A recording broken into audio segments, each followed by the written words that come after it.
পাকিস্তান বলছে যে পেহেলগামে যে জঙ্গি হানা হয়েছে সেটা হলো ভারতের ব্যক্তিগত বিষয়। আরিফ সাহেব, ওই মেয়েটির ছবি আমার চোখের সামনে থেকে সরাতে পারছি না। মাত্র 6 দিন আগে বিয়ে হয়েছিল, বিয়ের রেশ তখনও যায়নি, আর নিজের স্বামীর মৃতদেহের পাশে বসে আছে শুধু এই কারণে যে ও হিন্দু ছিল। ওর স্বামীকে তার ধর্ম জিজ্ঞেস করেছে, তারপরে পয়েন্ট ব্ল্যাক রেঞ্জ থেকে গুলি করেছে। লোকে জিজ্ঞেস করছে যে এটাই কি ইসলাম? পেহেলগামে যা ঘটেছে সেটা এতটাই দুঃখজনক ব্যাপার। ছবিগুলো তো আমি দেখেছি, কিন্তু গত পরশু আমি কানপুরে ছিলাম, শুভমের বাড়ি গিয়েছিলাম। তার বিয়ে এই 1.5-2 মাস আগেই হয়েছিল। ওর স্ত্রী, ওর মা, ওর বাবা, ওর পরিবার, ওর শ্বশুর বাড়ির লোকজন, সবার ক্ষেত্রেই নিজের ওপরের সংযম রাখাটা একটু কঠিন হয়ে পড়ছিল। ঠিক সেইভাবেই ইন্দোরের সুশীলের নাম উঠে এসেছে। সবাইকে বলা হয়েছিল কলমা পড়ো, আর কলমা না পড়তে পারলেই সোজা মাথায় পয়েন্ট ব্ল্যাক রেঞ্জ থেকে গুলি। যদি ওরা এটা জিজ্ঞেস না করত যে কলমা পড়ে শোনাও, তুমি কি হিন্দু নাকি তুমি মুসলমান, এটা যদি জিজ্ঞেস না করতো তাহলে আমি খুবই আশ্চর্য হতাম। কারণ ওদের এখানকার যে স্ট্র্যাটেজি সেটা এটা নয়, মানে ওদের যে ধারণা ছিল সেটা, সেই ভুল ধারণাটার ওদের মধ্যে নেই যে ভারতকে যুদ্ধে হারাতে পারবে। বরঞ্চ ওরা তো সন্ত্রাসবাদকে নিজেদের দেশের নীতির একটা অংশ বানিয়ে ফেলেছে। আর সন্ত্রাসবাদের এটাই হলো একমাত্র উদ্দেশ্য, হাজার হাজার আঘাত করা, এবং আঘাত হানার একটা খুব কার্যকরী উপায় হলো যে ভারতের যে কোনো উপায় ইন্টারনাল ডিস্টারবেন্স, মানে যাতে আমরা একে অপরের সাথে লড়াই করতে থাকি, এই পরিস্থিতি তৈরি করা হোক যাতে ভারত ভেতরে ভেতরে একেবারে দুর্বল হয়ে পড়ুক। ইসলামের নামে, ধর্মের নামে ওরা নিজেদের দেশ তৈরি করেছে। সেই দেশ 25 বছরও একসাথে থাকতে পারেনি। তাই এই যে পাকিস্তানের যে দৃষ্টিভঙ্গি ছিল, সেটা ওদের ব্যর্থতা ছিল নাকি ইসলামের ব্যর্থতা ছিল, এই একটা প্রশ্ন আমি নিজেকে করছি। তখন ওরা শুধুমাত্র অর্ধেক দেশই হাতছাড়া করেনি, 90,000-এরও বেশি পাকিস্তানিদের আমরা খাঁচায় বন্ধ করে নিয়ে এসেছিলাম, যাদের সিমলা অ্যাকর্ডের পর মুক্ত করা হয়েছিল। 1988-তে জেনারেল জিয়াউল হক, এদের এই পাকিস্তানে একটা অফিসার ট্রেনিং সেন্টার রয়েছে, সেখানে যারা মুখ্য জেনারেলরা ছিল তাদের সামনে উনি একটা ভাষণ দিয়েছিলেন 1988-তে। আর উনি বলেছিলেন যে এতদিন পর্যন্ত যে আমরা উত্তরাধিকার হিসেবে যুদ্ধ করে আমাদের যা লক্ষ্য সেটা পাওয়ার চেষ্টা করেই চলেছি, সেটা কিন্তু ব্যর্থ হয়েছে। এবার আমাদের রণনীতি পাল্টাতে হবে। আর এটা আমি আপনাকে একদমই, মানে ইন্টারনেটে এটা পাওয়াও যায়, যে কোনো জায়গা থেকে আপনি বার করতে পারেন। জিয়াউল হকের স্পিচ, উনি বলেছিলেন যে এবার আর আমরা যুদ্ধ করব না, আমরা এবার হিন্দুস্তানের ওপর মানে 1000টা আঘাত করব। We have to inflict 1000 wounds। আমাদের সহস্র দিক থেকে ভারতবর্ষকে আহত করতে হবে, যাতে ভারতবর্ষের রক্তক্ষয় হয় আর ভারতবর্ষ পুরোপুরি দুর্বল হয়ে যায়। এবার যে ঘটনাটা ঘটেছেন আরিফ সাহেব, সেটা জনগণের মন ভেঙে দিয়েছে। মানুষ খুবই কষ্ট পেয়েছেন। ওই যে 26 জন ওখানে মারা গিয়েছেন, তাদের মধ্যে থেকে 16 জন এমন ছিলেন যাদের প্যান্ট খুলে চেক করা হয়েছিল যে তারা হিন্দু না মুসলমান। একদমই, এটাতে মানে কোনো দ্বিমতই নেই। আমি তো প্রথমেই বলেছিলাম যে যদি ওরা ওই কাজগুলো না করত, ভাই এই যে এই দেশটা, মৌলানা আজাদ একটা কথা বলেছিলেন যখন উনি দেশভাগের বিরুদ্ধে কথা বলছিলেন, তখন উনি একটা কথা বলেছিলেন যে মনে রাখবেন, যে যে জিনিসটা ঘৃণার অবলম্বনে সৃষ্টি হবে, তোমরা ঘৃণা ছড়িয়ে পাকিস্তান তৈরি করার কথা বলছো, সেই দেশটা ততদিনই থাকবে যতদিন সেই দেশের মধ্যে ঘৃণা জীবিত থাকবে। যেই দিন ঘৃণা শেষ হয়ে যাবে, সেই দেশটাও কিন্তু শেষ হয়ে যাবে। সেই দিন আর ওখানে কিছুই, ওখানে শুধু ক্রেডিবল ইনস্টিটিউশন, যার উপরে ভরসা করা যায় সেটা ওই দেশের সরকার নয়। আমি কোনো দোষ দিচ্ছি না, এই কথাটা আপনি যাকে ইচ্ছে জিজ্ঞেস করুন। ওখানে সামরিক বাহিনী ছাড়া কোনো ইনস্টিটিউশনের কোনো ক্রেডিবিলিটি নেই। আর সামরিক বাহিনীর এত ক্রেডিবিলিটি, বিশ্বাসযোগ্যতা এবং প্রিমিয়াম পজিশন কেন রয়েছে? কারণ তারা সাধারণ মানুষের মাথায় এটা ঢুকিয়ে দিয়েছে যে ভারতবর্ষ তোমাদের ক্ষতি করবে। আজকের দিনে দাঁড়িয়ে ভালো করে কথাটা শুনবেন, 25 বছরের মধ্যে টু নেশন থিওরি, দুটো দেশের ওরা যে সিদ্ধান্তটা ওরা দিয়েছিলেন সেটা ব্যর্থ হয়ে গেছিল, বাংলাদেশ আলাদা হয়ে গেল। কিন্তু কতটা নির্লজ্জ ওরা যে এখন হয়তো 20 দিন কি 1 মাস হয়েছে, 6 দিন আগে দুর্ঘটনা ঘটেছে, আর 6 দিন আগে জেনারেল মুনির যেটা বলেছিলেন 6 দিন আগে, তো তার মানে সব মিলিয়ে হয়তো 15 দিন হয়েছে। কথা আরিফ সাহেব উনি বলেছিলেন যে হিন্দু আর মুসলমান আলাদা, এটা পুরো পাকিস্তানের মানুষকে পড়ানো শেখানো উচিত, ওদের রীতিনীতি আলাদা, ওদের জীবন ধারণের পদ্ধতি আলাদা, আর এটাও বলেছিলেন যে মুসলমানরা সুপেরিয়র। দুটো কথা আমি বলতে চাই। প্রথমত, এই যে নির্লজ্জতার বেহায়াপনা, এটার কোনো সীমাই নেই। যে থিওরিটি 25 বছরে ব্যর্থ হয়ে গেছিল, সেটা আজ প্রায় 75 বছর পেরিয়ে যাওয়ার পরেও ওরা একই কথা বলে যাচ্ছে, যে কথাটা 45-46 বছর আগে বলা হয়েছিল। আর দ্বিতীয়ত উনি এটা বলেছিলেন যে শুধুমাত্র দুটো সাম্রাজ্য কালমার আধারে যা সৃষ্টি হয়েছে, প্রথমটার নাম হলো আজকাল মদিনা, আর দ্বিতীয়টা পাকিস্তান। সাম্রাজ্য, 2 সাম্রাজ্যের সৃষ্টি হয়েছিল। আমি আপনাকে প্রফেট সাহেবের জীবনের থেকে উদাহরণ দিচ্ছি। ওরা বলেছেন যে মদিনার সাম্রাজ্য সৃষ্টি হয়েছিল কালমার আধারে। মক্কায় প্রফেট সাহেবের থাকাটা দুর্বিষহ হয়ে উঠেছিল, মানে এতটা অত্যাচার ওনার উপরে, ওনাকে মারার প্রচেষ্টা করা হয়েছিল। আর যখন উনি মক্কা থেকে বেরিয়ে চলে যাচ্ছিলেন আর বাইরে এসে পাহাড়ের ভেতরে গুহার মধ্যে লুকিয়েছিলেন, কারণ ওনার পিছু নিয়েছিল অনেকেই, ওনাকে খোঁজা হচ্ছিল। যখন উনি নিশ্চিন্ত হলেন যে তারা সবাই চলে গেছে, তখন উনি বাইরে আসলেন, যেখানে ওনার জন্ম হয়েছিল যে শহরে। সেদিন নিজের দৃষ্টি দিলেন, একটা দীর্ঘ নিঃশ্বাস নিলেন, আর বলেছিলেন, মক্কা মানে নিজের জন্মভূমির প্রতি যে ভালোবাসাটা থাকে, মক্কা পৃথিবীতে সব থেকে ভালো, আমি শুধু তোমাকেই বাসি, আমি তোমায় ছেড়ে কোনোদিনও কোথাও যেতে চাই না, কিন্তু তোমার এই সন্তানেরা আমাকে এখানে থাকতেই দিচ্ছে না। তো উনি বাধ্য হয়ে গেছিলেন নাকি সাম্রাজ্য সৃষ্টি করতে গেছিলেন? এবার আপনাকে দ্বিতীয় প্রশ্নটা করছি, কোনোদিন কি এমন কোনো সাম্রাজ্য হতে পারে যেখানে মানে আপনি সেনাবাহিনী ছেড়ে দিন কিছুক্ষণের জন্য, পৃথিবীতে এমন দেশ আছে যেখানে সেনাবাহিনী নেই, কিন্তু পুলিশ ছাড়া কি কোনো সাম্রাজ্য চলতে পারে? হ্যাঁ, স্টেট এক্সচেকার ছাড়া কি অর্থকোষ চলতে পারে বলুন? কেউ কি কোনো বই থেকে এটা প্রমাণ করতে পারবে যে মদিনাতে প্রফেট সাহেব আসার পরে সেখানে পুলিশ ফোর্সও ছিল? কেউ দেখাতে পারবে যে স্টেট এক্সচেকার ছিল, যাকে বাইত উল মাল বলা হয়, যেখানে সারপ্লাস ধন সংরক্ষিত করা হয়, সেটাও প্রফেট সাহেবের মৃত্যুর মানে অন্তত কিছু না হয়ে থাক 4 থেকে 5 বছর পরে দ্বিতীয় খালিফার সময় যখন কিছু এমন ধন সম্পদ এসেছিল যা সারপ্লাস ছিল, তখনই প্রথম সেটাকে কোথাও সংরক্ষিত রাখার কথা ভাবা হয়। সাম্রাজ্য কাকে বলে? যার যখন মর্জি হলো সে সেই রকম শব্দ ব্যবহার করছে, মানে আপনি নিজেই ভেবে দেখুন, যার ইতিহাসের জ্ঞান নেই, সে নাই থাকতে পারে, কিন্তু অন্তত পৃথিবীর কাছে তো এটা বলবেন না বা প্রকাশ করবেন না যে আপনি ইতিহাসের বিষয়ে কিছুই জানেন না।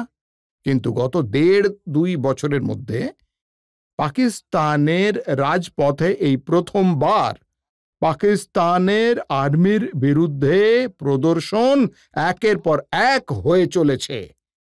আপনি মিডিয়াতে দেখুন, মিডিয়াতে তাদের বিরুদ্ধে যাই লেখা হচ্ছে, ওদের এখন এটা মনে হচ্ছে, মানে পাকিস্তানের আর্মির এটা মনে হচ্ছে যে ওদের প্রিমিয়াম পজিশন যা ছিল, যা বিশ্বাসযোগ্যতা ছিল একটা সংস্থার স্বরূপ, সেটা আস্তে আস্তে হাতছাড়া হয়ে যাচ্ছে। আর সেই জন্য ওদের একটা বড় কাণ্ড করার প্রয়োজন ছিল, আর ওরা এই বড় কাণ্ড ঘটিয়ে ফেলল, যাতে ওদের যে আসল পরিস্থিতি সেটার ওপর থেকে মানে সবার নজর সরিয়ে দেওয়া যায়। কিন্তু আরিফ সাহেব, বহু লোকেই এই বিষয়টাকে হিন্দু মুসলমানের বিষয় তৈরি করার চেষ্টা করেছে। একজন কংগ্রেস লিডার আছেন বিজয় বটেটিদার। বিজয় বটেটিদার উনি মহারাষ্ট্র কংগ্রেসের একজন বড় নেতা। উনি বলেছেন যে আপনারা এটা কি বলছেন যে সন্ত্রাসবাদীরা মানুষের থেকে তাদের ধর্ম জিজ্ঞেস করেছিল। সন্ত্রাসবাদীদের কাছে কি এতটা সময় থাকে যে ওরা কানে কানে গিয়ে কারো ধর্ম জিজ্ঞেস করে গুলি করবে? আমার মনে হয় যে ওনার কোনো ধারণাই নেই যে সন্ত্রাসবাদ কিভাবে কাজ করে। সন্ত্রাসবাদ শুধুমাত্র মানুষ খুন করাই নয়, সন্ত্রাসবাদ হলো একটি মানসিকতা।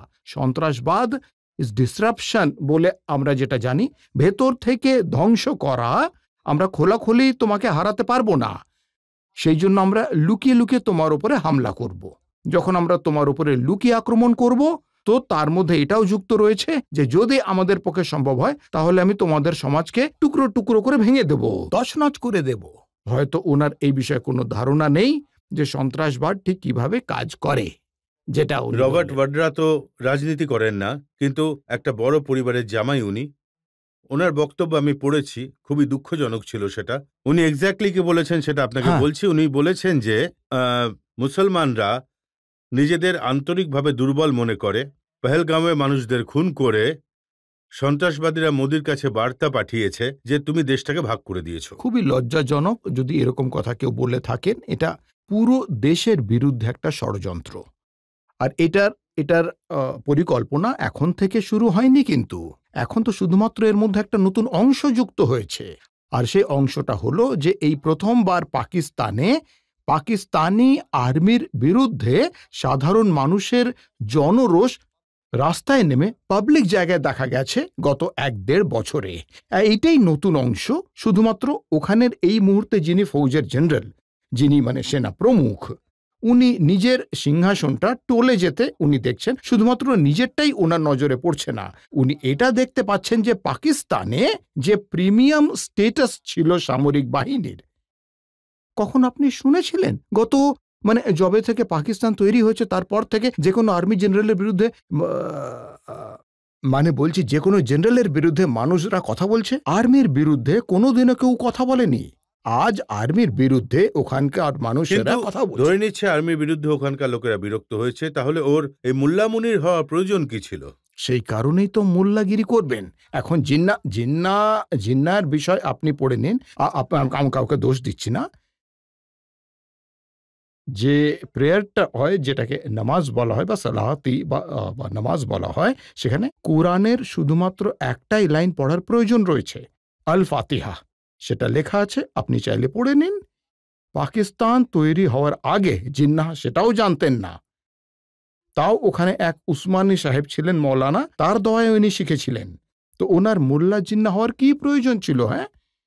মোল্লাগিরি শুধুমাত্র তারাই করে, ভুল ব্যবহার শুধুমাত্র তারাই করে যারা ধর্মের অন্তরঙ্গ বিষয় অবগতই নন। দুর্ব্যবহার সেই ব্যক্তিরাই করেন। আরে ভাই, পৃথিবীতে কোথাও এমন সামরিক বাহিনী নেই যেই বাহিনী দেশে জেনারেল স্টোরও তারা চালায়, ফ্ল্যাটও তারাই বানায়, মলও তারাই বানায়। পৃথিবীর সব যত রাজ্যের কাজ তারাই করে, শুধু সেই কাজটা বাদ দিয়ে যেটার জন্য তাদের মাস মাইনে দেওয়া হয়। আমি তো এটাও শুনেছি যে ওরা পাশে এগ্রিকালচার ল্যান্ড নিয়েছে, যে সামরিক বাহিনী চাষবাসও করবে। সব কাজের দায়িত্বে ওনারাই আছেন। সরকারও ওনারাই বানান, সরকারও ওনারাই চালান। আর তারপর বিরক্ত হলে ওরা যাকে সরকারে নিয়ে আসে, তাকে যদি পছন্দ না হয় তখন তাকে সরিয়েও ওনারাই দেন, সবকিছু ওনারাই করেন। আর ওদের এই গেমটা এবার এক্সপোজ হয়ে গেছে। এটা এর আগে কোনোদিনও আর্মির বিরুদ্ধে হয়নি। আমাকে বহু মানুষ জিজ্ঞেস করেছে যে এই কলমা জিনিসটা কি, কেন জেনারেল মুনির কলমার কথা বলেছিলেন, কেন সন্ত্রাসবাদীরা কলমা পড়তে বলেছিল। এটা জেনারেল মুনিরকেই জিজ্ঞেস করুন যে এই কালমা এটা সত্যি কালমা পড়া হয়, কিন্তু এই কালমা যেভাবে করে পড়া হয় সেটা কোরআনে কোথাও নেই। ওনাকে জিজ্ঞেস করুন, উনি জানেনই কথাটা।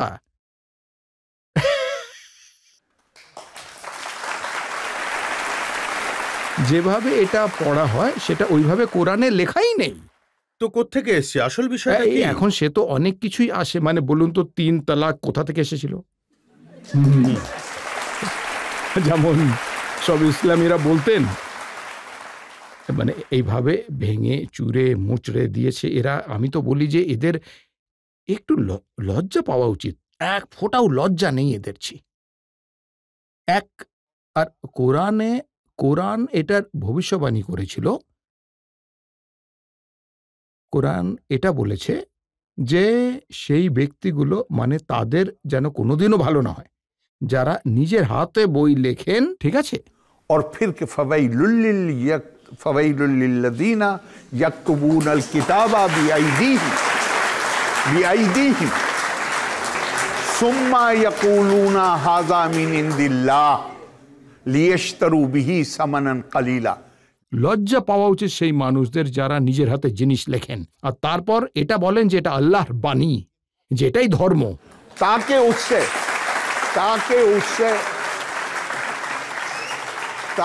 उससे लियश्तरू बिही समनन कलीला, যাতে সেই বিষয়টার ফায়দা পুরো পৃথিবী লুটতে পারে। আর শুধু এইটুকুই বলেনি, এরপরেও আরো বলেছে যে বিচারের দিনে, বিচার মানে বুঝছেন তো, উপরওয়ালার কাছে যেদিন জবাবদিহি করতে হবে, প্রফেট সাহেব নিজেই খোদার কাছে আরজি জানাবেন, নালিশ করবেন যে হে আল্লাহ, এই আমার ধর্মের লোক এরা কোরআন শরীফকে ফুলিশ ননস ইয়া রব্বি ইন্না কওমি তাখাযু হাযাল কুরআনা মাহজুরা, এরা কোরআনকে, উটকে যখন আরবিরা কাটে তখন প্রথমে ওর 4টে পায়ে দড়ি বেঁধে, ওটা তো অনেক বড় প্রাণী তাই দড়ি বেঁধে সেটাকে শুইয়ে দেয়, সেই অবস্থাটাকে হালাতে মেহজুরি বলা হয়।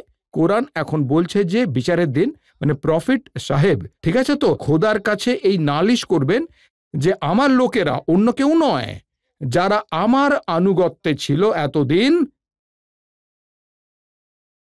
কওমি তাখাযু, আমার লোকেরা কোরআনকে সেই পরিস্থিতিতে ফেলে দিয়েছে যেখানে উটকে কাটার জন্য তার পায়েতে এভাবে দড়ি বেঁধে তাকে ফেলে দেওয়া হয়। এরাই সেই ব্যক্তি। এটাকে একটু মন দিয়ে শুনবেন। কুল ইন্নী আনান নাযীরুল মুবিন, যেখানে প্রফেট সাহেবকে বলা হচ্ছে যে আপনি ঘোষণা করুন। কি ঘোষণা করবেন? আমি শুধু তোমাকে এই বার্তা দিতে এসেছি, তোমায় সাবধান করতে এসেছি সেই শাস্তির বিষয়। কুল ইন্নী আনান নাযীরুল মুবিন কামা আনজালনা আলাল মুক্তাসিমিন, ওই শাস্তি সেই মানুষই পায় যে সাধারণ মানুষকে বিভক্ত করার চেষ্টা করে। তাকসিম বলে না, আপনারা হয়তো শুনেছেন তাকসিমে হিন্দ, হিন্দুস্তানের তাকসিম করা হয়েছিল, 2 টুকরো করে দেওয়া হয়েছিল, বলেছিল তারা তাকসিমের কাজ করে, তো এরা তো ভারতবর্ষের 2 টুকরো করে দিয়েছিল, তাহলে এরা শাস্তি কেন পাবে না? এরা তো শাস্তি অবশ্যই পাবে। কিন্তু আপনি তো এটা মানবেন যে এইবার ওরা যে মানুষকে বিভক্ত করার প্রচেষ্টা করেছিল তাতে তারা বিফল হয়েছে। আমি দেখলাম যে 2টো জুম্মা কেটে গেল, ওরা মসজিদ থেকে নামাজ পড়ে বাইরে এসে মুসলমানরা পাকিস্তান মুর্দাবাদ বলে স্লোগান দিয়েছে, আর তারা ওই সন্ত্রাসবাদীদের বিরুদ্ধে নিজেদের আক্রোশ দেখিয়েছে। আক্রোশ প্রকাশ করেছেন এবং আমাকে একটা আমন্ত্রণ জানানো হয়েছে যে পাটনার শহরের একটি মসজিদে তারা মিটিং করতে যাচ্ছেন সন্ত্রাসবাদের বিরুদ্ধে। তাই আমি আপনার সাথে পুরোপুরি একমত। মানুষদের দেখুন, এটা কথিত আছে যে কিছু মানুষকে সারা জীবনের জন্য বোকা বানানো সম্ভব, আর বলতে গেলে সব মানুষকে শুধু কিছুক্ষণের জন্য বোকা বানানো সম্ভব, কিন্তু সবাইকে সারা জীবনের জন্য বোকা বানানো সম্ভব নয়। কোরআনে একটা কথা বলা হয়েছে, ওয়ামা তাফাররাকু ইল্লা মিন বাদি জাআহুমুল ইলমু বাগিয়াম বাইনাহুম, ঝগড়া কখনো রিলিজিয়ন নিয়ে আজ অবধি হয়নি। ঝগড়া ঝামেলা হয় স্বার্থের কারণে।